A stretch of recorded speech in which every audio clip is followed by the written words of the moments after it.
ఉపాధ్యాయ మిత్రులకు విజ్ఞప్తి. ఎస్సీఆర్టీ వారు 2025-26 విద్యా సంవత్సరానికి సంబంధించి నూతన పాఠ్యపుస్తకాల డ్రాఫ్ట్ కాపీలను ఎస్సీఆర్టీ వెబ్సైట్లో ఉంచారు.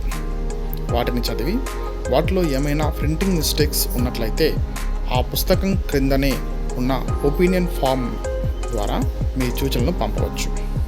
ఈ ప్రక్రియ ఈ నెల 16వ తేదీలోపు పూర్తి చేయాలి.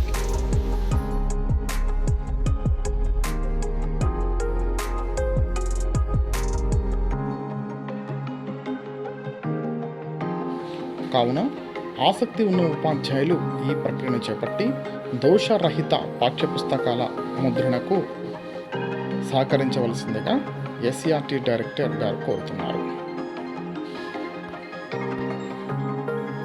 ఇప్పుడు ఒకసారి ఎస్సీఆర్టీ వెబ్సైట్లో ఆ పుస్తకాలు ఎక్కడ ఉన్నాయో, అలాగే ఆ ప్రక్రియను ఏ విధంగా చేపట్టాలో ఒకసారి చూద్దాం. మనము ఎస్సీఆర్టీ వెబ్సైట్ పేజ్ను ఓపెన్ చేస్తే ఈ విధంగా కనిపిస్తుంది.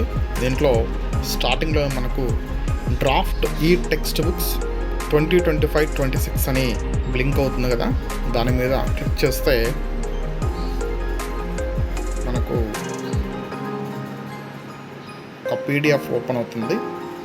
దాన్ని ఓపెన్ చేస్తే దీంట్లో మనకు కావాల్సినటువంటి, ఇక్కడ చూడండి, text books 1 to 10th 2025-26 draft అని ఉంటుంది. ఇక్కడ మనకు కావాల్సిన బుక్ని మనం సెలెక్ట్ చేసుకుని దాని మీద ఫీడ్బ్యాక్ ఇవ్వచ్చు. ఫర్ ఎగ్జాంపుల్ 10th క్లాస్లోని ఇంగ్లీష్ని ఓపెన్ చేస్తున్నా, చూడండి, అవుతుంది. ఇది 274 పేజెస్ ఉన్నాయి. టెక్స్ట్ బుక్ కవర్ కూడా మారలేదు, అదే కవర్. లోపల కంటెంట్ కూడా ఒకసారి ఏమున్నాయో చూద్దాము.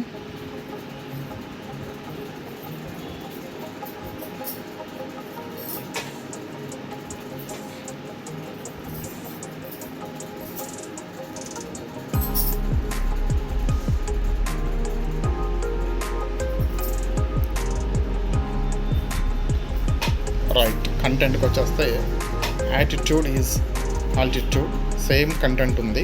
కంటెంట్ కూడా ఏం మారలేదు. అయితే వీళ్ళు ఏమడుగుతున్నారంటే ఏమైనా మిస్టేక్స్ ఉన్నట్లయితే వాటిని ఫీడ్బ్యాక్ రూపంలో ఇవ్వమని చెప్పంటున్నారు. ఆ తర్వాత టెక్స్ట్ బుక్స్ ప్రింట్ అయిన తర్వాత మిస్టేక్స్ ఉన్నాయని చెప్పని మనం చెప్పకుండడం కోసం. సో ఆసక్తి ఉన్నటువంటి ఉపాధ్యాయులంతా కూడా ఈ టెక్స్ట్ బుక్స్ని ఒకసారి చదివి ఫీడ్బ్యాక్ ఫామ్ కూడా ఓపెన్ అవుతుంది, దాంట్లో ఫిల్ చేయవలసిందిగా ఎస్సీఆర్టీ వారు కోరుతున్నారు. Okay, right. తర్వాత టెక్స్ట్ బుక్స్ ఎరేటా ఫీడ్బ్యాక్ అని చెప్పని బ్లింక్ అవుతుంది, చూస్తారా? దాని మీద క్లిక్ చేస్తే మనకు ఒక పేజ్ ఓపెన్ అవుతుంది. ఇట్లా మన రైట్ ఈమెయిల్ అకౌంట్ ఇవ్వాల్సి ఉంటుంది, నేమ్ ఆఫ్ ది పర్సన్, అలాగే ఆక్యుపేషన్, మొబైల్ నెంబర్, ఏ క్లాసు, సబ్జెక్ట్ ఏమిటి, మీడియం ఏమిటి, number and name of the unit ఏంటి, అలాగే page number, para number, line number, existing information, అలాగే ఇంకేమంటే అప్లోడ్ చేయమని, నోటిఫికేషన్ ఏమని కోరుకుంటున్నారు, జస్టిఫికేషన్ ఏంటి, ఎవిడెన్స్ ఏంటి, ఎవిడెన్స్ ఏమైనా ఉన్నట్లయితే అప్లోడ్ ఫైల్ ఇఫ్ ఎనీ అని చెప్పని, రిమార్క్స్ ఉంటే రిమార్క్స్ కూడా చేసి సబ్మిట్ చేసినట్లయితే వాళ్ళకి ఫీడ్బ్యాక్ పంపించడం పూర్తవుతుంది. ఈ విధంగా చేయాల్సి ఉంటుంది.